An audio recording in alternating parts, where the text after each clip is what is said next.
Yegor no le gustaba la residencia de estudiantes en la que vivía desde hacía 6 meses.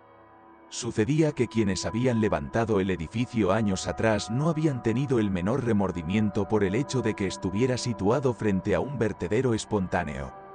Como estudiante de medicina, Yegor esperaba convertirse en cirujano en el futuro, pero tenía un miedo terrible a su primera autopsia humana. ¿Y si no puedo soportarlo? ¿O vomitaré por todas partes y luego me desmayaré bajo el griterío de mis compañeros? Vamos, hermano, venga, no es para tanto. Además, los profesores nos enseñan tanto sobre anatomía que se puede hacer pedazos a un hombre con los ojos cerrados, respondió el chico. Yegor miró a su amigo dubitativo, pero no puso objeciones. Francamente, se alegraba de ser engañado y de creer las mentiras de Max. Yegor sabía por sus mayores que la primera autopsia era casi un ritual que no todo el mundo podía soportar.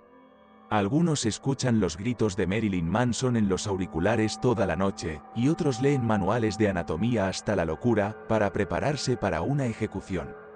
Pero ninguna de las dos cosas tuvo efecto en Yegor. Al chico le seguían aterrorizando las autopsias, y por eso, al acercarse a la consulta en el depósito de cadáveres, esperaba con la fatalidad de un condenado a muerte.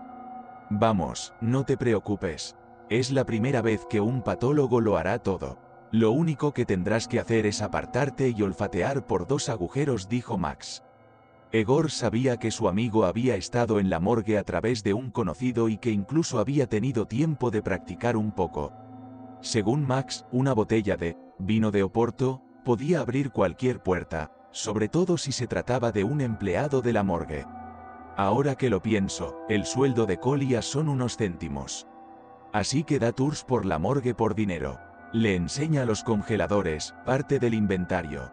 La última vez hice una foto impresionante con una sierra en la mano, dijo Max. La confesión de su amigo le hizo sentirse abatido. Lo último que quería Yegor era parecer un cobarde y un auténtico maricón a sus ojos. Max era un tipo más comunicativo que él y se sentía como pez en el agua en cualquier situación. Fue el primero en ponerse en contacto con el encargado de la morgue para acostumbrarse a la visión de los cadáveres y meterles mano. El padre de Yegor era un cirujano muy conocido en la ciudad, conseguir verle se consideraba una gran fortuna.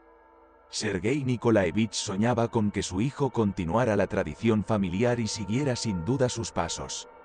Por supuesto, internamente Yegor estaba preparado para ello, pero cuando llegaba el momento de practicar, sus manos empezaban a temblar y sus labios se apretaban, convirtiéndose en un fino hilo invisible. Yegor temía que tras la primera autopsia se derrumbaría y sería expulsado del curso. ¿Qué le diría entonces a su padre? Sería una desgracia para toda la vida.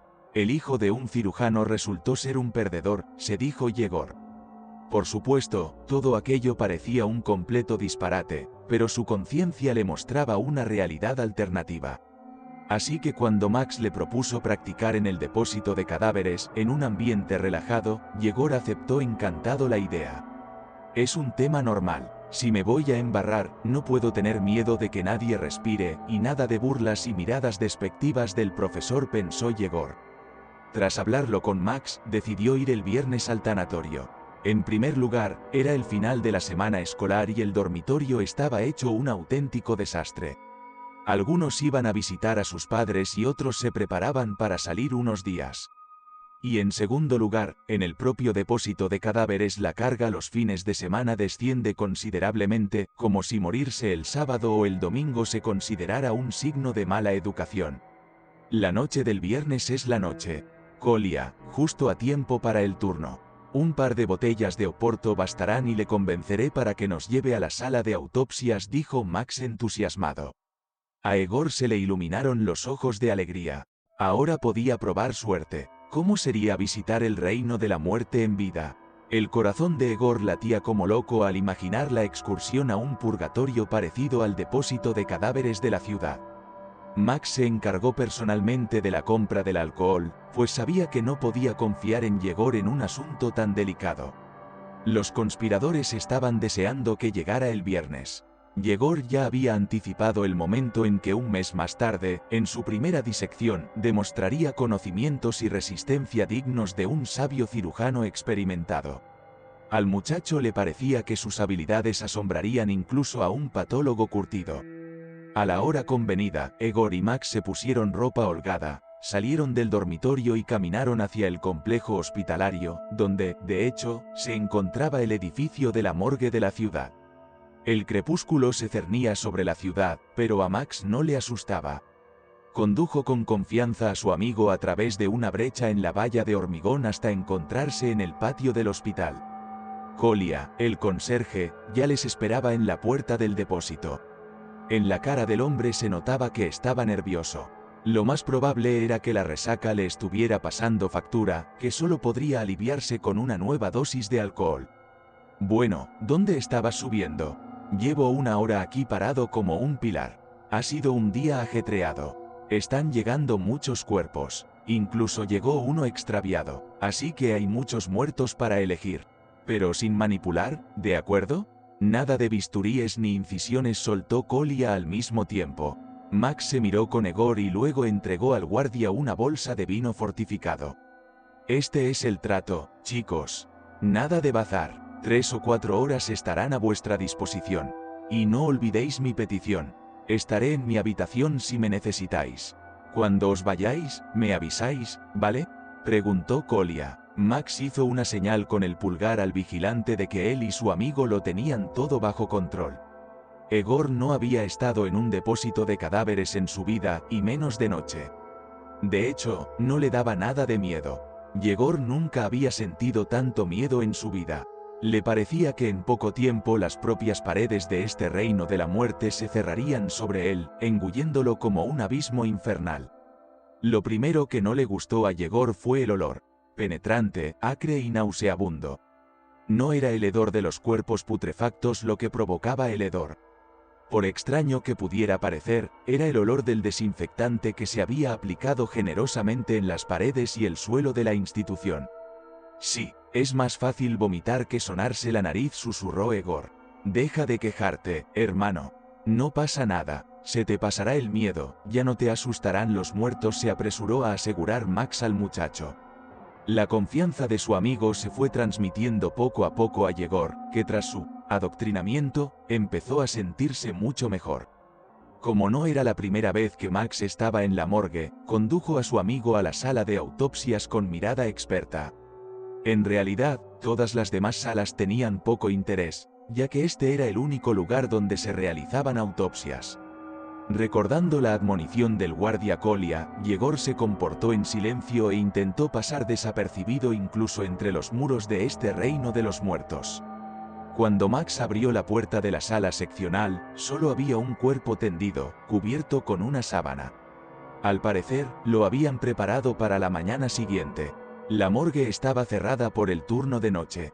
La morgue está escasa de personal, explicó. Egor se estremeció y se acercó a la mesa cubierta de hojalata, casi a su lado. Junto a ella había una estantería con un montón de herramientas, gracias a las cuales se realizaba la autopsia. Egor miró con interés los cuchillos de diversas longitudes y formas, las sierras especiales y los alicates diseñados para carne y huesos. Max dio un suave codazo a su amigo, como instándole a que retirara la sábana. Egor agarró suavemente el borde de la colcha y luego tiró bruscamente de ella hacia él. Se sentía incómodo con lo que veía en los ojos del muchacho médico. Max, que estaba a su lado, se estremeció y huyó agachando la cabeza. Egor se quedó mirando el cuerpo que ahora yacía frente a él. El horror se apoderó de él y no pudo mover ni un solo músculo de su cuerpo. El miedo de Yegor era tan fuerte que no tenía fuerzas ni siquiera para gritar, lo que se alojó en su garganta como un bulto de carne podrida en la garganta de un buitre carroñero.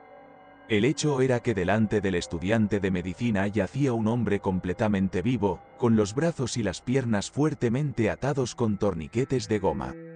Esto se hizo para que el desafortunado hombre no muriera por la pérdida de sangre causada por las profundas incisiones en los muslos y antebrazos. Pero lo peor ni siquiera era eso, sino que Egor conocía al hombre que yacía frente a él. Y Max también lo había visto antes, pues el pobre hombre no era otro que el propio padre de Yegor. En los ojos entrecerrados de Sergei Nikolaevich había un miedo y un horror sin igual por todo lo que estaba ocurriendo. Cómo había acabado el cirujano en la mesa de autopsia seguía siendo un misterio para ambos amigos. Sobre todo porque prácticamente nadie sabía de su excursión. Vigilante, es el vigilante. Un pensamiento frenético pasó por la cabeza de Yegor. En ese momento, la puerta que había detrás de él repiqueteó con fuerza, respondiendo los forzados cautivos con el sonido de la cerradura al cerrarse. Los aterrorizados muchachos casi gritaron de desesperación. Y ahora, os daré un baño de realidad. Como sabréis, un torniquete no debe mantenerse más de 1 hora o el miembro moriría y habría que amputarlo.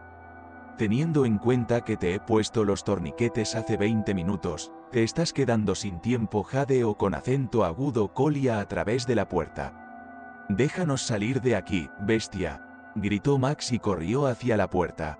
Pero era imposible derribarla. Solo ahora Egor se dio cuenta de que habían caído en una trampa preparada por el maldito vigilante. Había puesto deliberadamente un cebo a Max, queriendo atraer a su mejor amigo a su red. No sabía por qué su padre estaba en la mesa, pero dada la naturaleza de las heridas, no había tiempo que perder. El tiempo corría en minutos y Yegor lo comprendía como nadie. Porque Sergei Nikolaevich podía morir en la mesa de autopsias en cualquier momento. Max, ven aquí, rápido, ordenó el muchacho. Pronto estuvieron los dos inclinados sobre el primer torniquete que pinzaba la arteria femoral hábilmente seccionada. Los muchachos carecían de experiencia en el tratamiento de tales heridas, pero el inexorable calendario dictó sus condiciones. El padre de Egor estaba drogado con analgésicos, por lo que no podía hablar y solo ponía los ojos en blanco como un lunático. En cuanto Max le aflojó el torniquete de la pierna, un chorro de sangre arterial escarlata se le disparó a la cara y le quemó las mejillas como si fuera ácido. En ese momento, Yegor ya tenía en la mano una antigua pinza con la que pretendía pinzar el vaso dañado para coserlo con unos pocos puntos. Esto resultó ser muy difícil de hacer. Al muchacho le temblaban las manos y seguía manando sangre. Era difícil decir exactamente cómo lo había conseguido Yegor, pero había logrado detener parcialmente la hemorragia en esa zona. Ahora quedaba salvarle la pierna derecha y los 2 brazos, que también estaban expertamente atados con torniquetes de goma. Estaba claro que el maldito vigilante sabía lo que hacía, y Yegor habría jurado que estaba bien entrenado antes de organizar toda esta pesadilla. Pasó el tiempo y los muchachos seguían sin poder reparar el daño en la segunda pierna del padre de Yegor. Cubiertos de sangre de pies a cabeza, lucharon por la vida del cirujano moribundo con la fiereza de un ciervo rodeado por una manada de lobos hambrientos. Solo a costa de un esfuerzo increíble consiguieron Yegor y Max detener la hemorragia en la zona del muslo. Pero con las manos la situación era muy mala. Estaban hinchadas y casi negras debido a los problemas circulatorios. Yegor sabía lo que eso significaba. No habían cumplido el plazo y ahora Sergei Nikolaevich se enfrentaba a una doble amputación. La constatación de la espantosa verdad arrastró de cabeza a los muchachos. En ese momento, la puerta se abrió de golpe y el vigilante Kolia apareció en el umbral. Mirando a los muchachos empapados en sangre, soltó una carcajada graznante y dijo: «Habéis suspendido el examen, imbéciles. Ahora, este desgraciado cirujano no tendrá que cortar a más gente.